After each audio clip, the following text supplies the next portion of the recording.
प्रधानमंत्री नरेंद्र मोदी की अगुवाई में सरकार के 11 सालों को सत्ता पक्ष बेमिसाल बता रहा है और विपक्ष इस कार्यकाल को बदहाल की परिभाषा करार दे रहा है। इसमें कोई दो राय नहीं कि प्रधानमंत्री नरेंद्र मोदी के 11 सालों के कार्यकाल में ऐतिहासिक और बड़े फैसले लिए गए हैं। आतंकवाद पर पहल बड़ा प्रहार ऑपरेशन सिंदूर के माध्यम से किया गया। इससे पहले 5 अगस्त 2019 को लिए गए ऐतिहासिक फैसले से भी सरकार ने अपने इरादों को स्पष्ट कर दिया था। विपक्ष भले ही मोदी सरकार के कार्यकाल पर आंखें तरेर रहा है, लेकिन सच्चाई यह है कि 11 सालों का कार्यकाल वाकई में बेमिसाल रहा है। तो आज का दिन वर्तमान सरकार के लिए बेहद खास दिन है, केंद्र सरकार के लिए, क्योंकि आज 11 साल पूरे हो गए हैं और प्रधानमंत्री मोदी पिछले 11 साल से प्रधानमंत्री के पद पर काम कर रहे हैं। और 2014 में जब लोकसभा चुनाव हुए थे तो पहली बार गुजरात के मुख्यमंत्री के बाद वो प्रधानमंत्री बने थे और उसके बाद कुछ बड़े फैसले लिए गए हैं। इसी को लेकर फिलहाल हमारे साथ इस वक्त वरिष्ठ पत्रकार विनोद कुमार जी जुड़े हुए हैं, क्योंकि जब भारत में सरकार के फैसलों की बातें आती हैं तो सबसे सर्वोपरि, सबसे ऊपर जम्मू कश्मीर भी आता है और जम्मू कश्मीर के संदर्भ में कई सारे फैसले वर्तमान सरकार ने लिए हैं।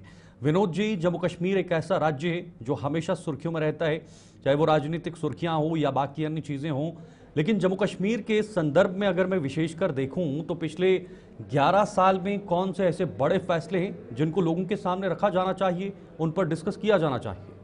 बहुत सारे ऐसे फैसले हैं। अगर समूचे भारत की बात करें तो बहुत ऐसे फैसले सरकार ने लिए हैं जो काबिले तारीफ हैं और ऐतिहासिक फैसले हैं। लेकिन हम बात करेंगे जम्मू कश्मीर के परिप्रेक्ष्य में। जम्मू कश्मीर के परिप्रेक्ष्य में सबसे बड़ा जो फैसला लिया गया है शीतल, वो 5 अगस्त 2019 को। किसी भी सरकार ने ये कल्पना नहीं की थी कि 370 में संशोधन होगा और 35 से हटा दिया जाएगा। जो विशेष कॉन्स्टिट्यूशन मिला गया था, विशेष झंडा जम्मू कश्मीर को मिलेगा, वो झंडा समाप्त हो जाएगा, कॉन्स्टिट्यूशन समाप्त। ये किसी ने कल्पना नहीं की थी। यही सबसे बड़ा फैसला है। दूसरा जी शीतल जी, बोलिए बात पूरी।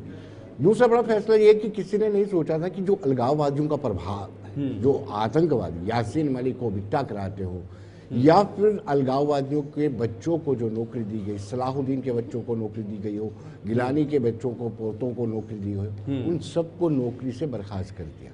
किसी ने ये नहीं सोचा था कि ओवरग्राउंड वर्कर जो सरकार की तनख्वाह लेते हैं, वेतन सरकार से लेते हैं और काम आतंकवादियों का करते हैं, उनके और भी गाज गिरेगी। किसी ने ये नहीं कल्पना की थी कि आतंकवादियों का समर्थन करने वालों के घर भी हटाए जा सकते हैं, तोड़े जा सकते हैं, उनको डिमोलिश किया जा सकता है। जम्मू कश्मीर के परिप्रेक्ष्य में ये मोटे मोटे फैसले हैं।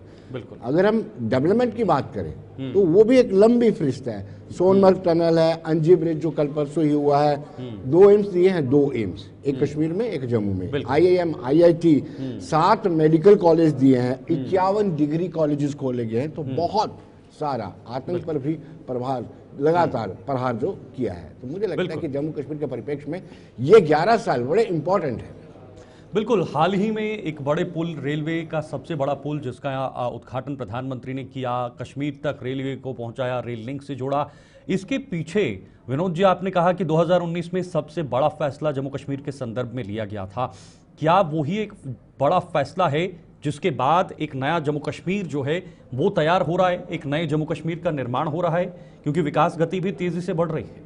बिल्कुल, आपने ठीक कहा। लेकिन इस विकास की अगर रेल की बात करें कश्मीर से कन्याकुमारी, तो ये 1994 में PV नरसिम्हा राव जो हमारे पूर्व प्रधानमंत्री थे, उनकी कैबिनेट में ये फैसला लिया गया था कि रेल लिंक वहाँ तक ले जानी है। और आपको पता है 1972 में जम्मू में पहले रेल आई थी, 1972 में पहली रेल जम्मू पठानकोट से यहाँ पर आई थी। और आप बता दीजिए कि 2025 में आप देखिए कश्मीर से कन्याकुमारी का रेल लिंक जुड़ा है। तो आप सोच सकते हैं इसके पीछे, यानी 5 अगस्त 2019 को जो हुआ था, उससे पहले जो हुआ था, कुछ नेता ऐसा कहते थे कि तिरंगे को कंधा देने वाला कोई नहीं रहेगा। आज मुझे अक्सर कश्मीर जाने का मौका मिलता है तो लाल चौक में तिरंगे ही तिरंगे होते हैं। ऐसा कोई घर में जिसपे तिरंगा नहीं होता। तो मतलब बड़े स्तर पर बदलाव हुआ है, चाहे वो न सिर्फ विकास के परिदृष्टि से, बल्कि आतंकवाद का खात्मा, अलगाववाद का खात्मा, और जैसे आपने कहा कि एक मानसिक जो बदलाव है वो भी बड़े स्तर पर देखने को मिला है। तो डेफिनेटली मानसिक बदलाव हुआ है। और हमें मौका मिला था कुछ रोज पहले कश्मीर में जाने का, तो वाकई कश्मीर के लोग कहते हैं कि आतंकवाद की वजह से कश्मीरी आम आवाम को बहुत नुकसान हुआ है। और जिस तरीके से 22 फरवरी को पहलगाम में हुआ था, 22 अप्रैल को पहलगाम में जो हुआ था, उससे भी कहते हैं कि हमारा कारोबार पूरी तरह से ठप हो चुका है। हाँ। और इसको रिवाइव होने में इट विल टेक टाइम। और कहते हैं कि हमें पाकिस्तान से कोई हमदर्दी नहीं है, आतंकवाद से कोई हमदर्दी नहीं है, हमें हमदर्दी है इंसानियत से हमदर्दी और अपने कारोबार को देखना जिससे हमारे बच्चों का पेट पल रहा है। तो कहीं ना कहीं सोच में भी शीतल बदलाव आया है।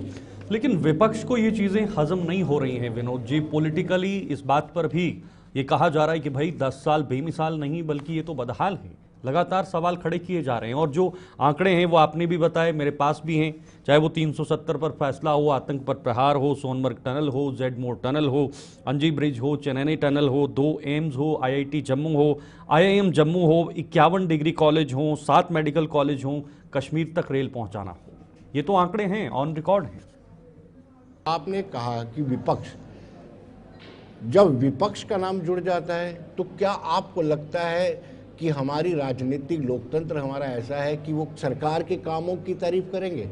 आपने रिसेंटली ऑपरेशन सिंदूर को बड़ा म्यूटली देखा आपने। बिल्कुल।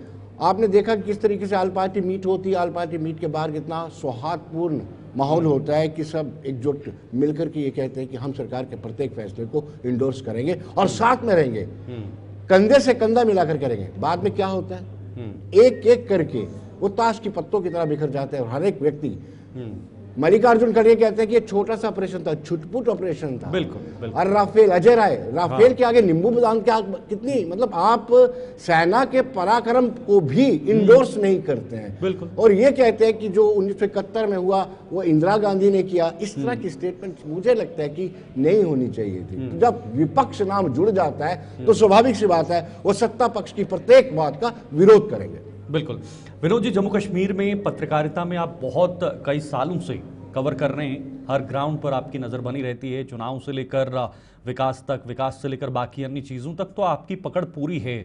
अभी भी ऐसे क्या ऐतिहासिक फैसले या ऐसे कौन से फैसले हैं जो लेने चाहिए जम्मू कश्मीर के वर्तमान में, खास तौर पर अभी की सिचुएशंस, अभी के हालातों को देखकर, तो क्या ऐसे फैसले होने चाहिए सरकार की तरफ से? देखिए, अगर जम्मू कश्मीर के परिप्रेक्ष्य में देखा जाए, आम जनता के रग की बात करूं, उनकी नब्ज की बात करूं, तो पहले वो चाहते हैं कि स्टेटहुड का दर्जा मिले, जम्मू कश्मीर को स्टेटहुड का दर्जा मिले ताकि वो अपने हिसाब से काम कर सके, चुनी हुई गवर्नमेंट हो। लेकिन अभी ऐसा माकूल माहौल नहीं है। ये बार बार केंद्र सरकार कहती है, ये जब माकूल माहौल होगा, माकूल माहौल होने पर ही राज्य का दर्जा दिया जाएगा। दूसरा, हमारी पार्लियामेंट में ये पास किया गया, रेजोल्यूशन पास किया गया PV नरसिम्हा राव की अगुवाई वाली सरकार के कार्यकाल में कि POK is a part and parcel of India. ये बड़ा फैसला है कि कब POK हमारा हिस्सा बनेगा, क्योंकि हमारे काफ़ी सारे वहाँ से प्लान कर करके POK के रिफ्यूजी यहाँ पर आए हुए हैं, जिनका आज भी दुख दर्द शब्दों में बयान नहीं किया जा सकता,